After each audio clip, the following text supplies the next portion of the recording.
Well, greetings from Sioux Falls, South Dakota. Welcome to the Separating Differences from Disabilities class.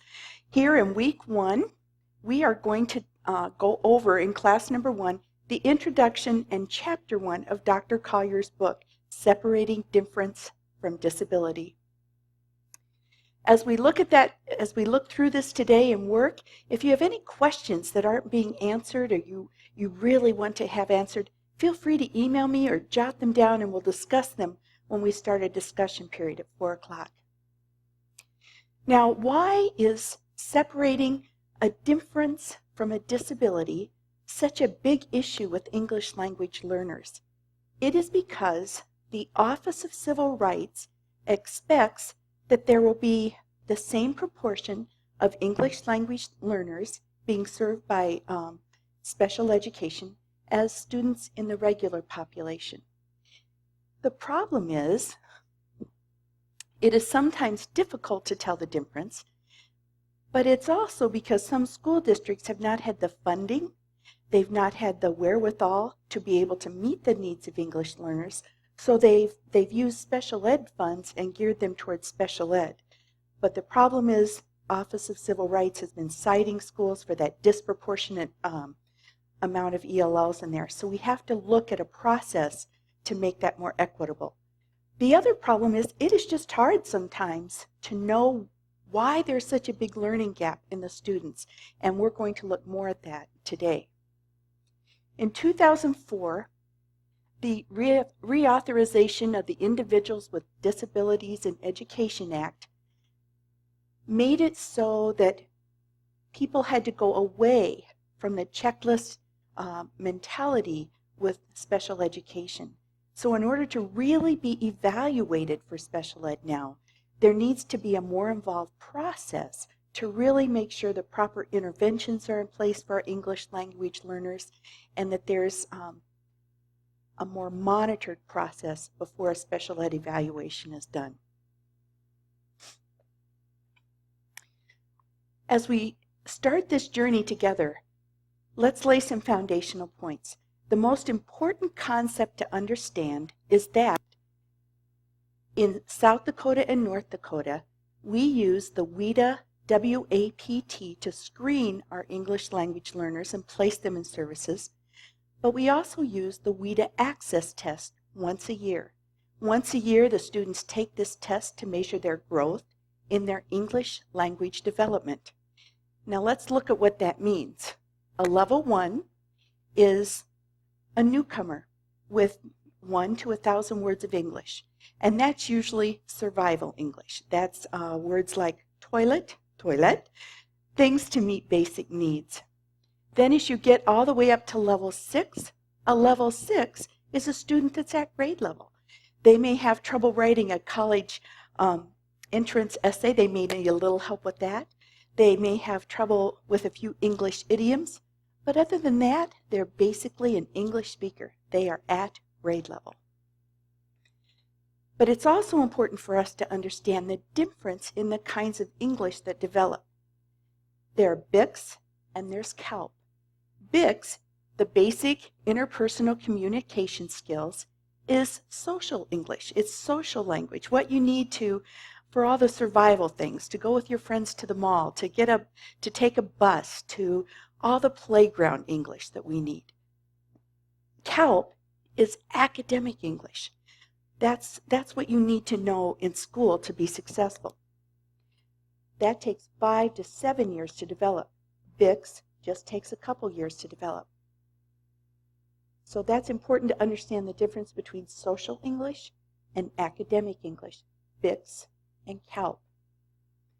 An example of this would be, there was one student when I was observing in middle school as an instructional coach, and this little girl was just fluent in her oral English, and she did very well. Her father was well educated. She'd started to learn English before she even came to the States. But I observed her in a science class one day, and on the board, the teacher had listed the first steps in the experiment they were to do, and they were to put on goggles. Well, she was a very hardworking student. She looked around the room and she looked at everybody else, and she looked down. She had no idea where goggles were. Finally, when she saw other people pick up the goggles and put them on, then she picked them up and put them on. But she had no idea what the term goggles meant. There was no visual, there was nothing. But that's an example of academic English that our students need to be successful. Now let's look back and dig a little deeper into the language levels to really have a better understanding of what happens at each level. We talked about level 1, then 6 to 12 months later, then you can get to level 2.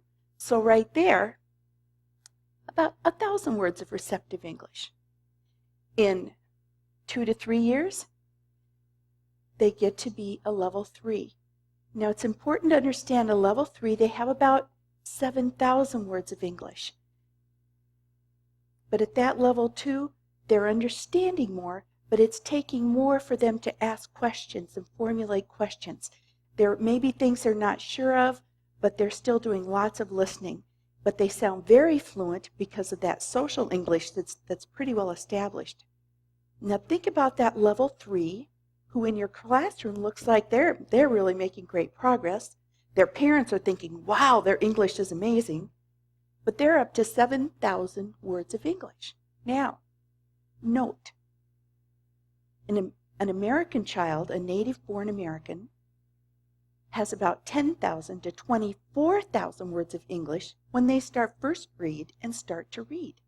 Children in poverty usually are at that lower end of 10,000 words, and then children that are read to and there's more interaction on a daily basis, they usually have that higher number. Now think about our English learners. It takes 3 to 5 years to go from that 7,000 to that 12,000, and that's where many of our first graders start. So when you think about all the work our English learners have to do to get to that level, they need time. The research shows it takes 5 to 7 years.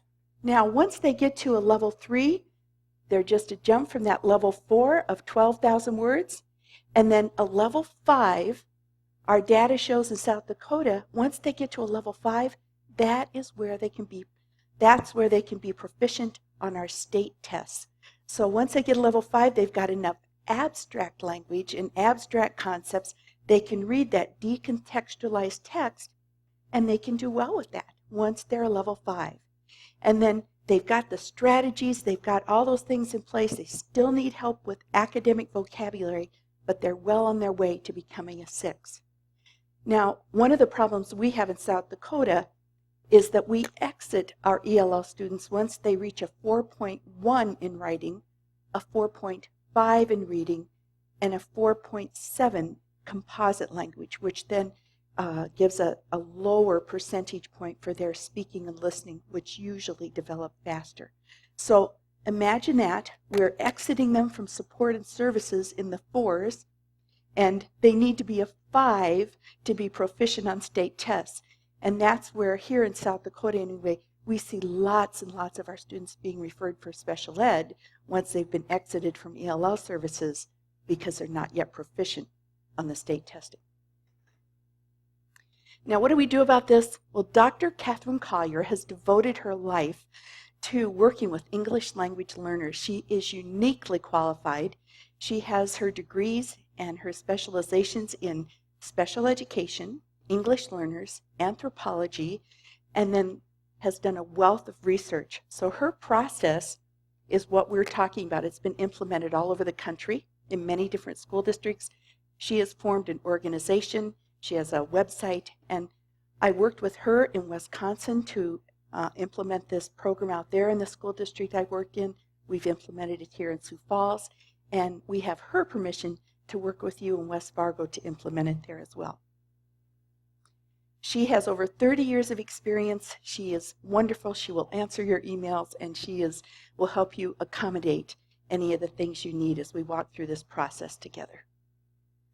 The basic steps we use in the Sioux Falls School District are: a teacher's concerned about an ELL student with a learning issue, and that teacher may either bring him to our student assistance team in the building or talk to the ELL teacher. Either way, the next step is that the ELL teacher fills out a second AQS, and we'll talk lots about that in the next class, so you'll have a deeper understanding of what that is.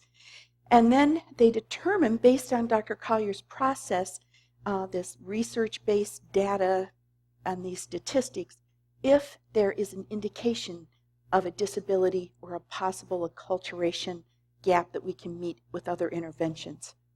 Then the ELL teacher and the teacher who has the concern do a sociocultural checklist, and based on that checklist, there are many interventions that can be implemented.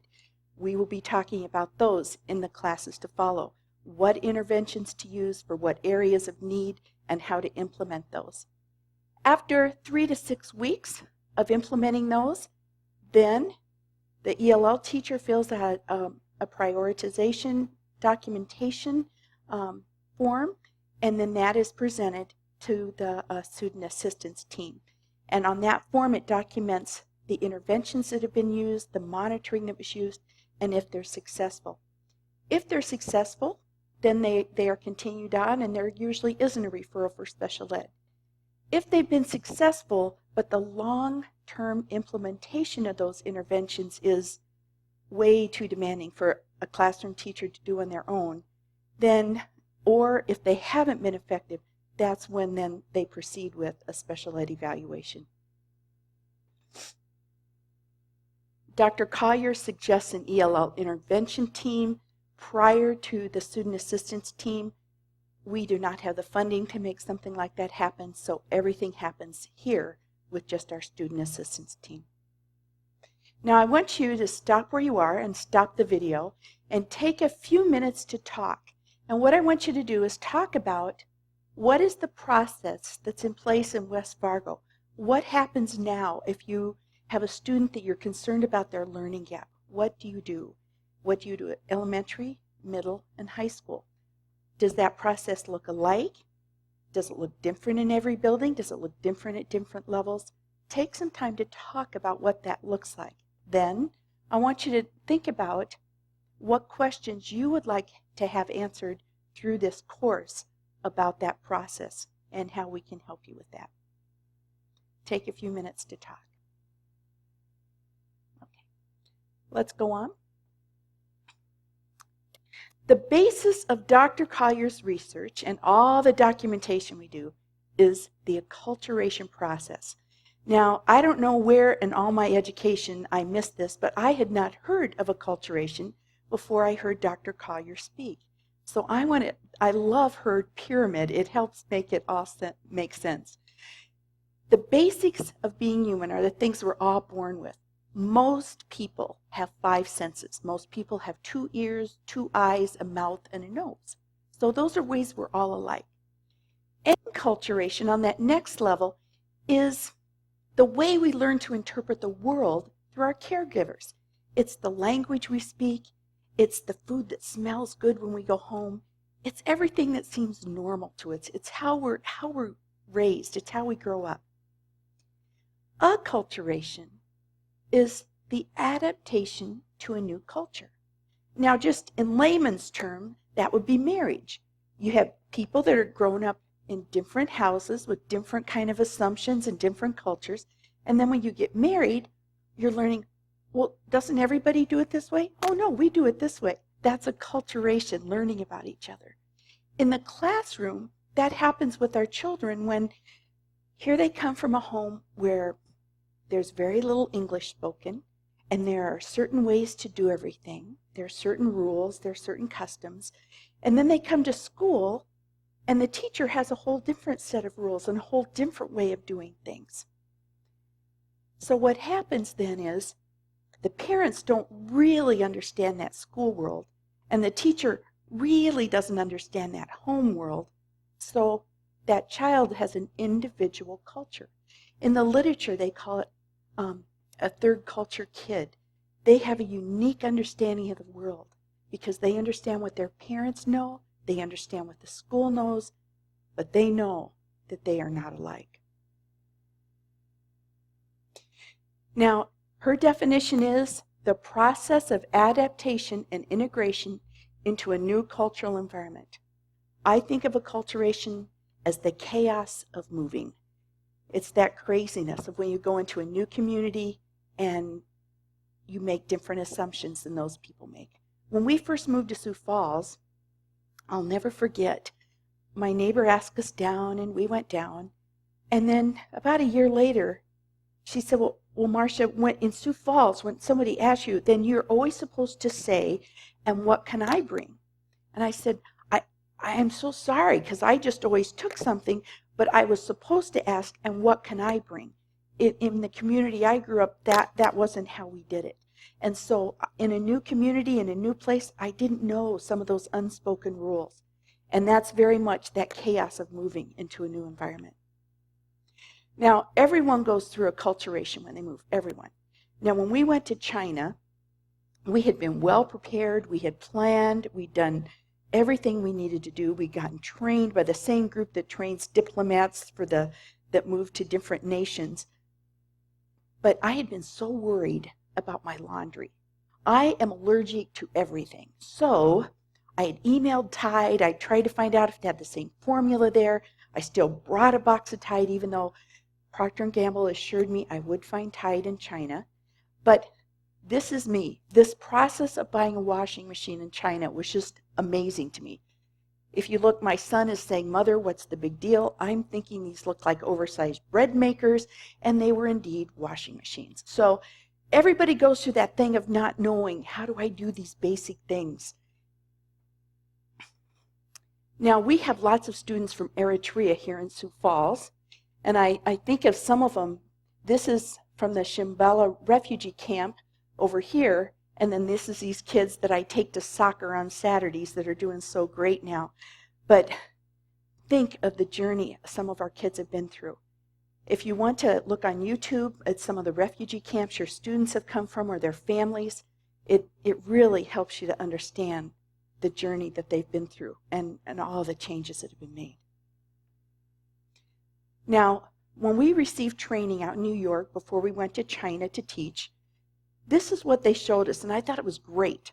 On the left, they talk about how when you're in one place, you're settled, you're engaged, you know where to get your hair cut, you know how to do the laundry, you know how to get groceries, you know how the stove works, you know how to mail a letter. All that stuff is simple, right? Well, then you go through that real unsettling part of leaving, which is what I went through when I was frantically emailing Procter & Gamble about Tide. And then after you arrive, you go through this chaos of transition. That lasts about a year when you settle in. And then there's that re-entering, that resettling, and then finally re-engaged. Now, what they told us as well, the better you leave, the better you enter. Now, think about some of our families who, maybe not these children, but their parents had to flee in the middle of the night from a very quiet, rural existence because of violence and somebody coming in and burning their village to the ground or whatever. They have had some hard struggles. So think about some of the acculturation our kids have to go through. Some of the countries that we have refugees from in Sioux Falls, we have them from East and West Africa, all over. And I think there in West Fargo, your population is very similar. The cycle of culture shock. When you first arrive, there's that fascination and that excitement. And then there can be some disenchantment as things get difficult. And then there can be that mental isolation, just wanting to go home and just wanting things to feel normal. And then there's that adjustment and recovery. I think of it like a spiral staircase. You kind of go over those same issues over and over, but you're always a little bit farther along each time. That can be a difficult adjustment for our families. Now, when you think about culture and cultural awareness, there are things that are primarily in awareness. Language, how people dress, foods, things like that that are obvious. But it's like an iceberg because underneath the surface, there are a million things. Unspoken rules, unspoken assumptions, decision-making patterns, notions of beauty, how much space people need when they talk to each other, how people build relationships and what relationships mean to people. Everything is different. As you look at acculturation, our goal right now in most places in the United States is integration in that upper right quadrant. The blending, the honoring and respecting of culture 1, blending it with honoring and respecting culture 2. In the past, there have been many different things that have happened. Assimilation, when culture 1 is simply replaced by culture 2. I think that happened a lot to my great-grandparents when they came from Germany. The government came to my grandparents' home and said, you can no longer speak German, you must speak English. I think that's happened in some different places where people have said, nope, you have to become American, whatever that looks like. Then there's been rejection, intentionally rejecting first culture and without the second culture. So that would be an example. I had a student in Wisconsin whose father would not let this freshman in high school have ELL services because he says, we speak English. She was born in the United States. We speak English. I don't want her having this ELL.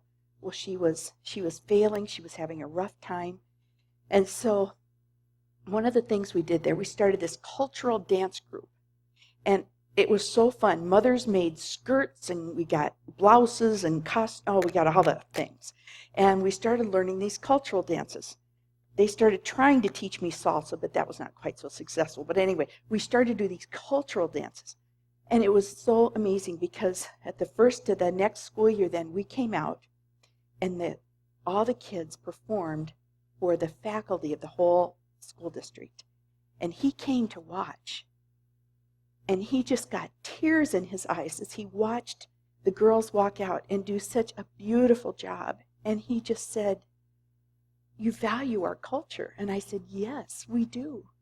And then he thought about it, and then he said, well, she can have that ELL support then. Now that student has graduated successfully. She has a family. But it was so important that he thought he had to completely reject his culture for her to be successful. And we wanted him to know we can honor both cultures. And as she embraces both, she will be whole. And that's that sense of respect and honor that we give one another. Now, deculturation in this bottom left quadrant, unfortunately, that's a little bit what we've done here in South Dakota. I think it was well intended, but the boarding school system for Native Americans, that was meant to civilize some folks, and that was stopped when John F. Kennedy was president in most of the United States. But here in South Dakota, we continued that until 1974. And so we have a generation now that was raised without family traditions, without language, and just there's a lostness that now people are working hard to regain. Now they're teaching Lakota, trying to get back some of those traditions and trying to build trust again with school districts. But we have a real example of deculturalization when unintentionally, by trying to teach one culture, we devalued the other to the point that folks were raised in kind of a vacuum of culture. And so that deculturalization has left some serious needs we're still dealing with. Now, as you think about acculturation, as we've been defining it, the process of adaptation and integration into a new cultural environment, I want you to take a minute and think. ELL students go through many phases, and looking at these phases and the reasons for them can help us to better understand and accommodate the needs created by these factors. I want you to take a minute and think about a situation where you've been, whether it's moving to the other side of town, to a new state, or to a new city, to a new country, just a different cultural setting where you have experienced that discomfort of not knowing the right thing and maybe doing the wrong thing. So take a few minutes and just talk with an elbow partner about that, and we'll come back in a few minutes and continue.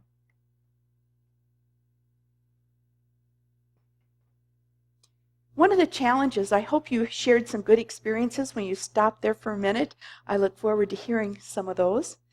The challenge we're dealing with now here in North and South Dakota, We have many of our students that were born in this country. They are the second generation or the third generation. In first generation's homes, 7.8% of the parents speak English. Second generation, 73% of both parents speak English, and 92.5% at least one parent speaks English. In third generation's homes, 97% speak English. But the challenge is, even though they've got that great social English, do they have the depth of the academic English? And do they have the culture to help their students know how to prioritize reading every night, getting homework done, and how all those things look? Those are some of the acculturation challenges our parents face.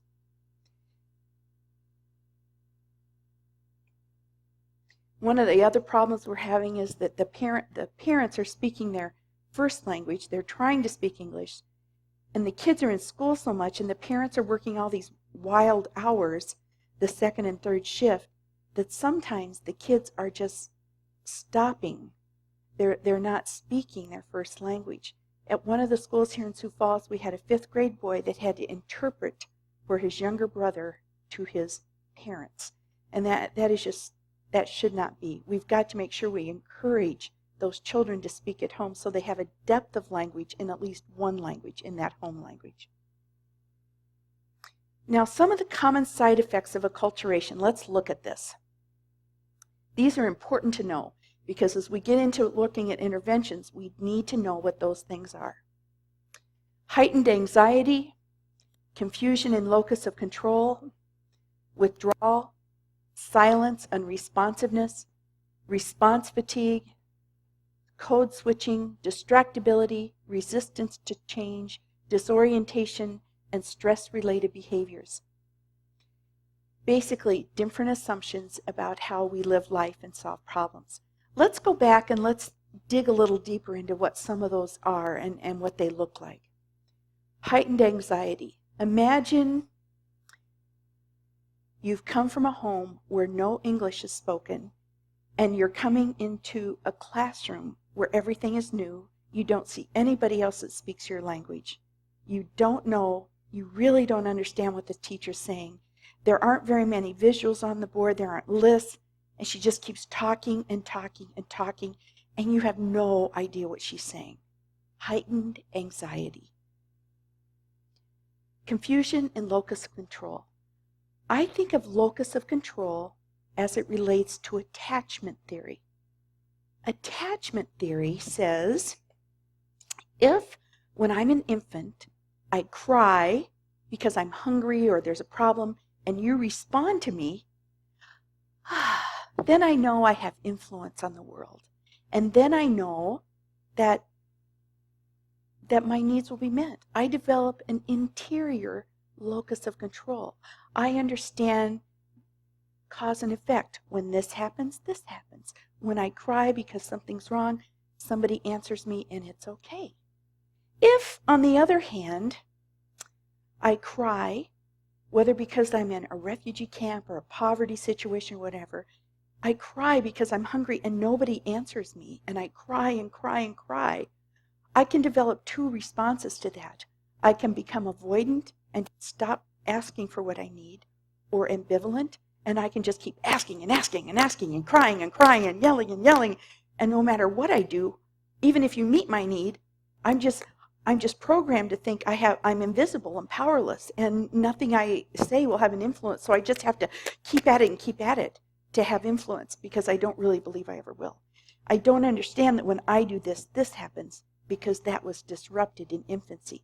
So that child has an exterior locus of control. They believe that they don't understand that what they do is connected to other things. They think that they really feel invisible and powerless many times. If you ask them why they get a bad grade on a test, well, it's because they have a bad teacher. They don't connect, I have to study and do this and then this will happen. They don't connect those dots of cause and effect. I'll give you an example of this, because it was hard for me to believe until I witnessed it. But I had two girls that were sisters, and in 5th grade, and the one girl asked for nothing. In fact, one day She never said what she needed. She was very compliant. She just did whatever she was asked. One day she put her head down on the desk to rest, and I thought she was resting, but I became concerned because she didn't move. I looked over. She had had some sort of a seizure and was unconscious, and we had to call 911. But she had not told us anything, that she wasn't feeling well or anything. She had not verbalized one thing. Her sister, on the other hand, oh my goodness, they had come straight from a refugee camp, but she was always, always, always in my face, and we did lots of things to help that, but she was so unaware of her actions. One day, she got in line to go to lunch, and she had just nailed every kid in that line, and when she got to the end of it, she just was in tears, and I said, "What's wrong?" And she said, "Miss Gaudette, they don't like me, they don't like me." I said, "Honey, you just hit every child." "No, I didn't." And she was just completely unaware, and she really was. She felt invisible and powerless, and so we began to work on real explicit instruction. I took a picture of her at a desk, I put it on her desk, and I said, "Okay, here's the signal. When you're there, and you need to be there, I'm gonna point to let you know I'm thinking about that. And when you see me do this, I want you to get right in your seat. That means go to your seat." And so we developed some signals, and I said, "When you do this, I'll do this. When you do this, I'll do this." And pretty soon, she began to understand expectations. And she is in high school, she is doing well, she is flourishing. But I'll tell you, that first year, I just assumed that everybody knew cause and effect. And we worked with a psychologist in our school system, Dr. J.C. Chambers, and he helped me to start to unravel some of this because I assumed that everybody knew cause and effect. And then I began to see that with this locus of control, many of these children with some of these tragic early childhoods have had a very interrupted locus of control. So they have this exterior locus of control. They feel that everything is somebody else's fault. They don't understand cause and effect. Going on withdrawal, that's normal. That's a silent period. That it's normal for them to look and look and look and not speak. They're not being defiant lots of times. They are in a silent period trying to understand what's expected of them and trying to grapple with what you're saying to produce language. Silence and responsiveness, same thing. Response fatigue, that's any classroom in America on Friday afternoon, but especially with ELL kids. Code switching, going back and forth between languages.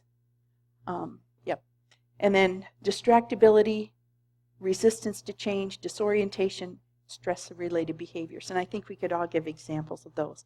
But those are some common side effects of acculturation. One culture at home, one set of rules at home, and one set of rules at school.